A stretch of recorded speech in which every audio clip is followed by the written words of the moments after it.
successful আৰু সেই কোনো সমাবেশৰ পৰা আমি ক'ব পাৰোঁ যে BPF দলে এইবাৰ কোকৰাঝাৰ লোকসভা জিকাটো 100% কথা সেইটোৱে আৰু আমি স্পষ্টভাৱে কৈছোঁ যে ৰাজ্যক আমি জনাই দিছোঁ অপেনলি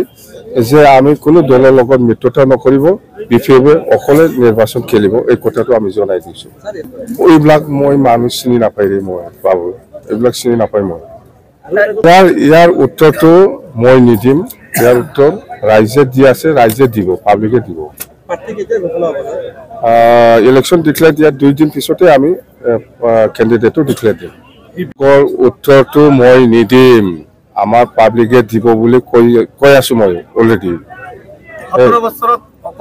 17 বছৰত মই কি কৰিছে কৰা নাই আপোনালোকে নিজে দেখি 17 বছৰৰ আগত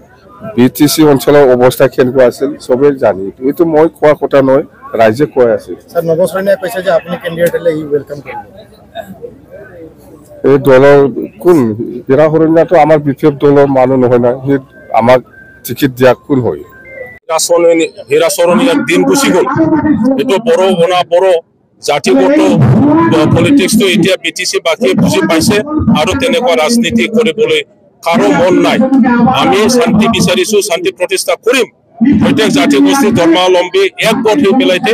এইটো সম্ভৱ গতিকে সকলোৱে এতিয়া বুজিব পাৰিছে উপলব্ধি কৰিছে যে হিৰা চৰণীয়া 10 বছৰ MP হৈ পেলাই কোন জাতিৰ কথা তেখেতে পাৰ্লিয়ামেণ্টত ক'লে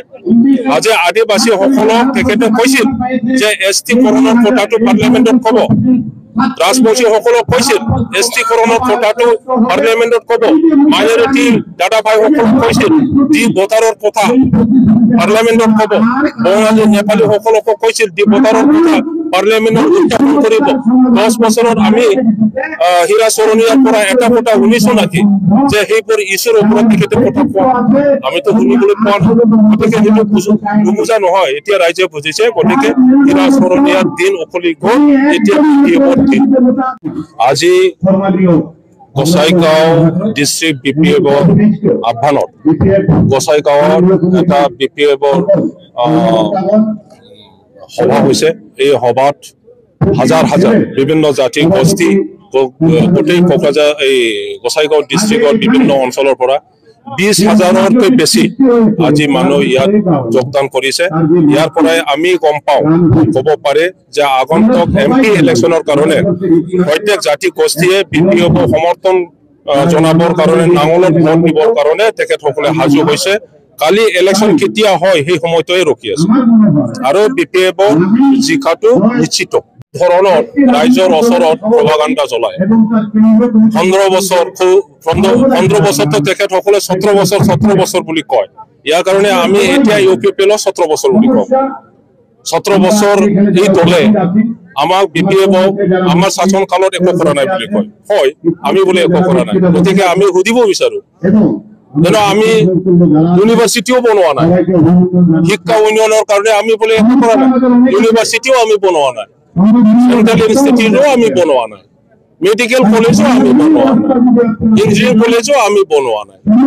কলেজবোৰকো আমি ফাইনেন্সিয়েলাইজ কৰা নাই স্কুলবোৰক আমি হাজাৰ বহুত মানে 600 LP স্কুল এমই স্কুল হাই স্কুলক আমি মানে ফাইনেন্সিয়েলাইজ কৰা নাই আমাৰ দিনত সেইটো কথা কয় আমি হৈ কৰা নাই কৃষকসকলৰ কাৰণে যে 270 আমি ইৰিগেশ্যন বনালো আৰু এতিয়া কৃষকসকলে পানীৰ যোগান পাই আছে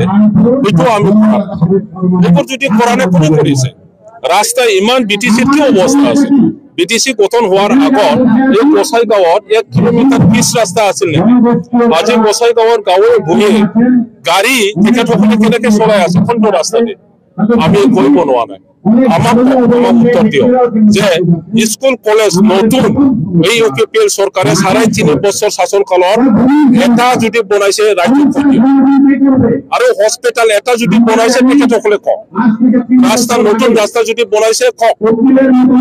কৃষকৰ কাৰণে ইৰিগেশ্যন এটা যদি বনাইছে তেখেতসকলে ৰাজ্যক জনাই দিয়ক গ্ৰাম অঞ্চল বা কবাত ব্যৱসায়ীসকলৰ কাৰণে বস্তু বাহিনী বেচা কিনাৰ কাৰণে যদি এটা বজাৰ বনাইছে তেখেতসকলে কৈ